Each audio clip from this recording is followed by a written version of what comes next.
Why is it that, in a country built on the promise of reinvention, so many Americans find themselves trapped in the same old habits year after year? Every January, millions of people across the United States make bold resolutions, swearing off junk food, signing up for gym memberships, vowing to quit smoking or finally get organized. The self-help industry, worth billions, promises quick fixes and miracle solutions. Yet by February, most of those promises are broken and the cycle of disappointment begins again. It's not just about willpower. If it were, the shelves of every bookstore wouldn't be lined with titles claiming to unlock the secret to self-discipline. The truth is, most people aren't lazy or weak. In fact, the American story is full of examples of grit and determination: pioneers crossing the plains, immigrants building new lives from scratch, inventors and entrepreneurs changing the world. But when it comes to personal change, especially breaking bad habits, something deeper is at play. Recent studies from top universities like Stanford and Yale have revealed a surprising truth.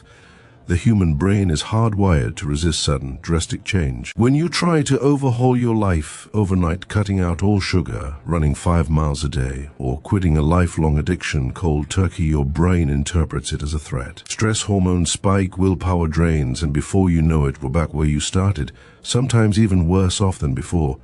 This isn't just theory.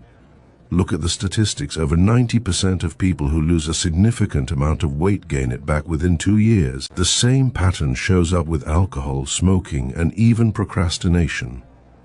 The harder you push, the harder your old habits push back. It's a hidden trap, one that's left millions of Americans feeling frustrated, ashamed, and convinced that real change is impossible. But what if the problem isn't you? What if the real issue is the system you've been taught to follow?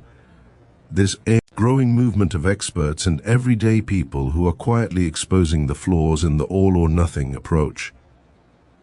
They're revealing a new way to break free, a method that is simple, almost laughably small, but powerful enough to change lives. And as you'll see, it's a system that has been hiding in plain sight, waiting for someone to finally put it to the test. But before we get to that, let's look at what happens when let's talk about David. He could be anyone, a neighbor, a co-worker, maybe even you. David grew up in the Midwest, the son of a factory worker and a school teacher. He learned early on that hard work was the American way. He played Little League, mowed lawns in the summer, and dreamed of making something of himself. But somewhere along the way, life got complicated. College loans piled up, jobs came and went, and the stress of raising a family in a world that never seems to slow down started to take its toll. By the time David turned 40, he was carrying more than just the weight of responsibility. He was 50 pounds heavier than he'd ever been. His knees ached, and he could remember the last time he'd run around the yard with his kids. His days were a blur of commutes, fast food, and late nights spent staring at the TV, too tired to do anything else. He told himself he'd change next week, next month, after the holidays. But every attempt ended the same way: a burst of motivation, a strict new diet, a few days at the gym, and then inevitably a return to old habits. The breaking point came on a Saturday afternoon. David's son, Ethan, was playing in the backyard, kicking a soccer ball against the fence. "Dad, come play with me," Ethan called, his face lit up with hope. David wanted to say yes. He wanted to be the dad who could run and laugh and keep up. But instead, he sat on the porch, winded from just walking outside, and watched as his son played alone. The guilt was crushing, but the exhaustion was even heavier. That night, David stood in front of the bathroom mirror, staring at a man he barely recognized. His face was puffy, his eyes tired. He thought about his own father, who'd worked himself into an early grave, and wondered if he was headed down the same path. The next morning, as he struggled to tie his shoes, a wave of frustration and shame washed over him. He realized he was letting himself down. He was letting his family down too. Stories like David's aren't rare. In fact, they're everywhere in America. The CDC reports that nearly half of all adults in the US are trying to lose weight at any given time, yet obesity rates continue to climb. The pressure to be perfect, to just try harder, is relentless. But for people like David, the real struggle isn't a lack of desire. As the crushing weight of repeated failure, each failed attempt chips away at hope until change feels impossible. But what if that moment of defeat, the lowest point, could actually be the turning point? What if, Instead of demanding more willpower, there was a way to rebuild hope, one tiny step at a time. David didn't know it yet, but his story was about to take a turn. And it would start with a piece of advice so simple he almost laughed it off. But sometimes, the smallest changes can spark the biggest transformations. David's turning point didn't come from a best-selling self-help book or a viral fitness challenge. It came from a conversation with someone who had quietly transformed his own life, a former college buddy named Mike. Mike had always struggled with his weight too, but when David saw him at a high school reunion, he was almost unrecognizable. He looked healthier, more energetic, and most surprising of all, genuinely happy. David couldn't help but ask, "What is your secret? Keto? CrossFit? Some new supplement?" Mike just smiled and shook his head. "None of that," he said. "I met someone who changed the way I think about habits. It's not about going big. It's about going small, so small it almost feels like cheating." Skeptical but desperate, David agreed to meet Mike as mentor, a retired behavioral psychologist named Dr. Harris. Dr. Harris's office was nothing like the sterile clinics David was used to. It was a cozy room in a converted craftsman house, filled with books, plants, and the faint smell of coffee. Dr. Harris listened patiently as David poured out his frustrations, the failed diets, the gym memberships that turned into donations, the shame of letting his family down. When David finished, he braced himself for the usual advice: eat less, move more, try harder. But Dr. Harris leaned forward and said, "I want you to do just one thing for the next 2 weeks. Every morning, as soon as you wake up, drink a glass of water. That is it. Don't change anything else." David blinked, waiting for the punchline. "That's it? Just water?" Dr. Harris nodded. "Just water." "Don't worry about the rest for now. We are not trying to win a marathon on day one. We are just proving to your brain that you can keep a promise to yourself, no matter how small." It sounded almost insulting. After all, David had tried everything: boot camps, meal plans, even those expensive meal delivery kits. How could a glass of water possibly make a difference? But Dr. Harris explained that the real enemy wasn't David's body, it was his mind, his resistance to change. "Your brain is like a stubborn old dog," he said. "If you yank the leash, it digs in its heels. But if you coax it gently, step by step, it'll follow you anywhere." This approach went against everything David had ever heard. In America, we are taught to go big or go home. The culture of hustle, of overnight success stories, is everywhere, from Silicon Valley startups to reality TV makeovers. But Dr. Harris insisted that the slow, almost invisible changes were the ones that lasted. He pointed to research from American universities showing that people who start with tiny, manageable habits are far more likely to stick with them long term. Still, David couldn't shake the feeling that he was being set up for disappointment. He left the office with a mix of hope and skepticism, a sticky note in his pocket that read, "Water, every morning, no excuses." It felt almost too easy, but he had nothing left to lose. That night, as he set a glass of water on his nightstand, David wondered if this was just another failed attempt waiting to happen. But deep down, something about the simplicity of the challenge made it feel different. Maybe, just maybe, this was the start of a new story, one that didn't require superhuman willpower or a complete life overhaul. Just a single, small promise kept day after day. And as David would soon discover, sometimes the most unconventional solutions are the ones that finally break the cycle. The next chapter of his life was about to begin, not with a bang, but with a single sip. At first glance, drinking a glass of water every morning seems almost laughable. In a country where people are bombarded with 30-day transformations and total body resets, the idea of starting with something so small feels almost like giving up before you've begun. But as David stuck to his new morning ritual, he started to notice something strange. For the first time in years, he wasn't breaking his promise to himself. Day after day, he woke up, reached for the glass and drank. It was simple, almost automatic. And that, exactly what made it powerful. Behind this simplicity lies a mountain of research from American universities and behavioral science labs. In the last decade, scientists at places like Stanford, MIT, and Duke have uncovered a surprising truth. The human brain is designed to resist big, sudden changes. When you try to overhaul your life overnight, whether it is quitting smoking, starting a strict diet, or launching a new exercise routine, your brain as alarm bells go off. It senses danger, floods your body with stress hormones, and pushes you back toward the comfort of old routines. But when you introduce a change so small it barely registers, your brain does fight back. Instead, it quietly adapts.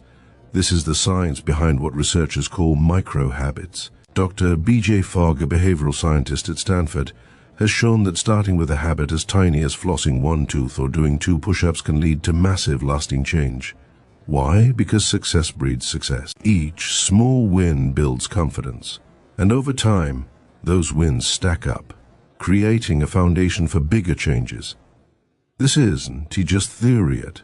It's been proven in the real world. During the 1960s, American psychologist Dr. John Norcross began studying people who successfully changed their lives. He found that those who started with small, manageable steps were far more likely to stick with their new habits than those who tried to change everything at once. The same pattern shows up in addiction recovery programs across the United States, where the focus is on one day at a time, not instant transformation. There is also the concept of keystone habits, a term popularized by American author Charles Duhigg. Keystone habits are small changes that trigger a cascade of positive effects. For some, it's making the bed every morning. For others, it's a daily walk, or in David's case, a glass of water. These habits act like a lever, shifting the entire system of your life with minimal effort. David didn't know it at the time, but his simple act of drinking water was rewiring his brain. Each morning, as he kept his promise, he was teaching himself that change was possible. He was building trust in his own ability to follow through. And as the days turned into weeks, that trust became the foundation for something bigger. The science is clear. When it comes to breaking bad habits and building new ones, slow and steady really does win the race. It's not about willpower or motivation, it is about making change so easy that you can't help but succeed. In a culture obsessed with instant results, this approach might seem radical, but as David was about to discover, it's the tiny, almost invisible steps that lead to the most dramatic transformation. And soon, those small victories would set the stage for the real test. What happens when life throws its first curveball and the old temptations come roaring back? For the first time in years, David felt a flicker of hope. Each morning he drank his glass of water, and each evening he realized he hadn't let himself down. It was a small victory, but in a life filled with broken promises and abandoned resolutions, it felt monumental. The act itself was simple, but the message it sent was powerful. Change was possible, even if it started with something as ordinary as water.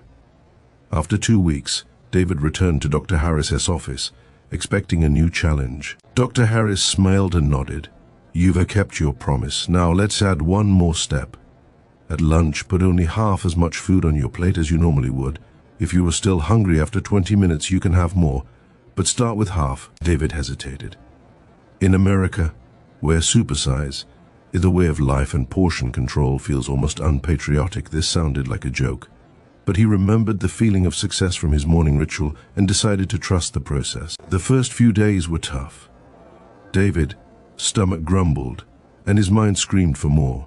He found himself staring at the leftovers, fighting the urge to pile his plate high. But he stuck with it, reminding himself that he could always go back for seconds if he truly needed it. Most days he did tea. He realized that much of his eating was out of habit, not hunger, a lesson millions of Americans have learned the hard way in a culture of abundance. But just as David was settling into his new routine, life threw its first real test his way. It was his son's birthday, and the house was filled with pizza, cake, and laughter. The old David would have used the occasion as an excuse to indulge, telling himself he'd get back on track tomorrow. That night, surrounded by family and temptation, he slipped. He ate too much, felt bloated and guilty, and the familiar voice of defeat crept in. "See, you can't do this. You always mess up." The next morning, David woke up with a sense of dread. He expected to feel like a failure, to give up like he always had before. But then he saw the glass of water on his nightstand. Without thinking, he drank it. The simple act reminded him that one bad day didn't erase 2 weeks of progress. He hadn't failed, he'd stumbled. And instead of quitting, he got back up and kept going. When David told Dr. Harris about his slip, he braced for disappointment. But Dr. Harris just nodded. Perfection isn't the goal, consistency is. In Japan, there's a philosophy called wabi-sabi. It's about finding beauty in imperfection. You're not supposed to be perfect. You're supposed to keep going even when you fall. This was a revelation. In American culture, where success is often measured by flawless streaks and dramatic before and after photos, the idea that imperfection was not only acceptable but expected felt radical. David realized that real change wasn't about never making mistakes. It was about always coming back, no matter how many times he stumbled. That lesson became David's anchor. Over the next few weeks, he faced more challenges: work stress, family gatherings, the endless parade of temptations that fill American life. Sometimes he slipped, but he always returned to his small habits. Each time, it got a little easier. The victories started to add up, and the setbacks lost their power.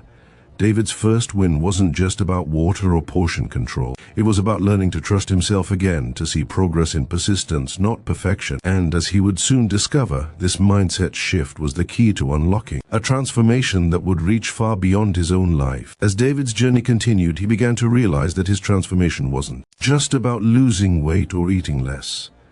It was about building a new foundation for his life, one that was stronger, steadier, and more resilient than anything he'd tried before. Dr. Harris called it the 5 pillars, a set of guiding philosophies that, while rooted in Japanese tradition, found surprising echoes in American history and culture. The first pillar was ikigai, a sense of purpose. In Japan, ikigai is the reason you get out of bed in the morning, the thing that gives your life meaning. For David, it wasn't just about fitting into smaller jeans or impressing his friends. It was about being present for his family, setting an example for his kids, and reclaiming the energy to live fully.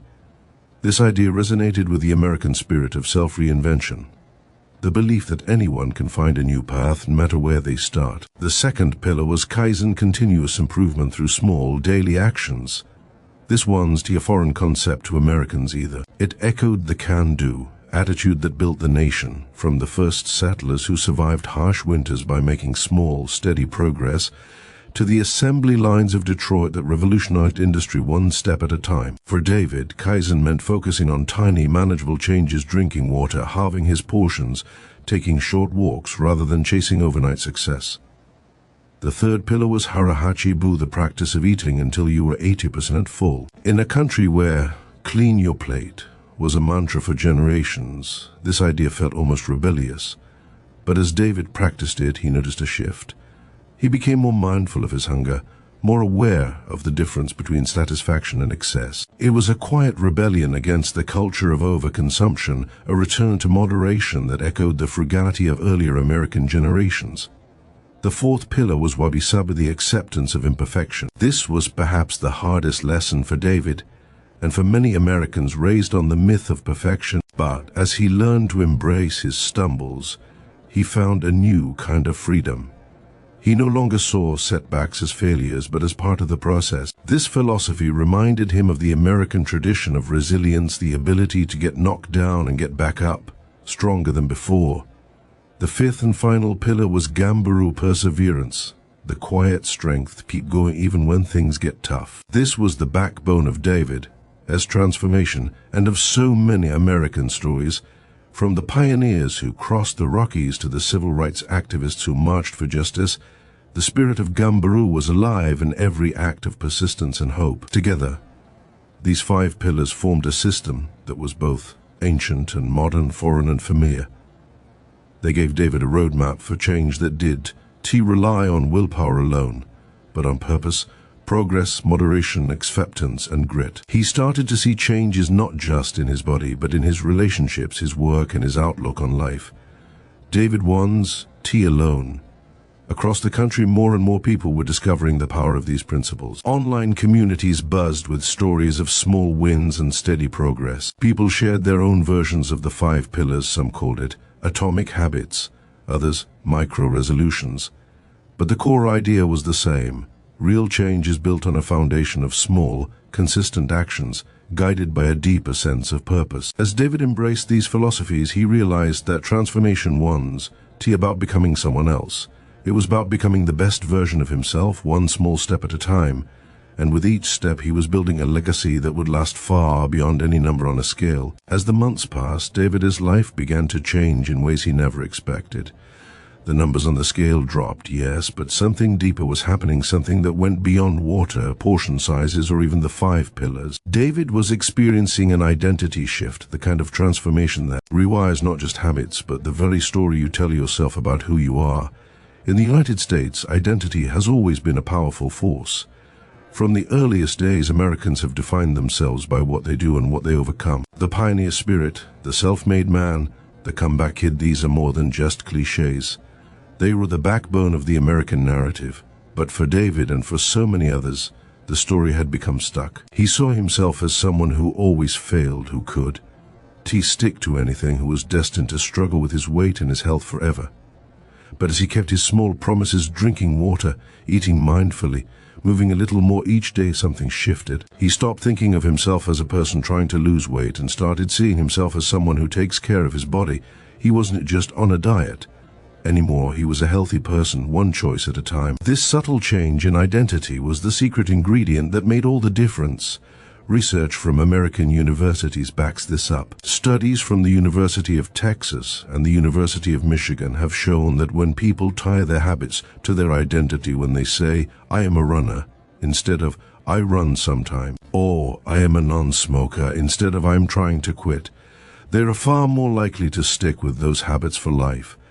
The behavior becomes automatic, a natural extension of who they are, rather than a daily battle of willpower. David noticed the shift in other areas of his life too.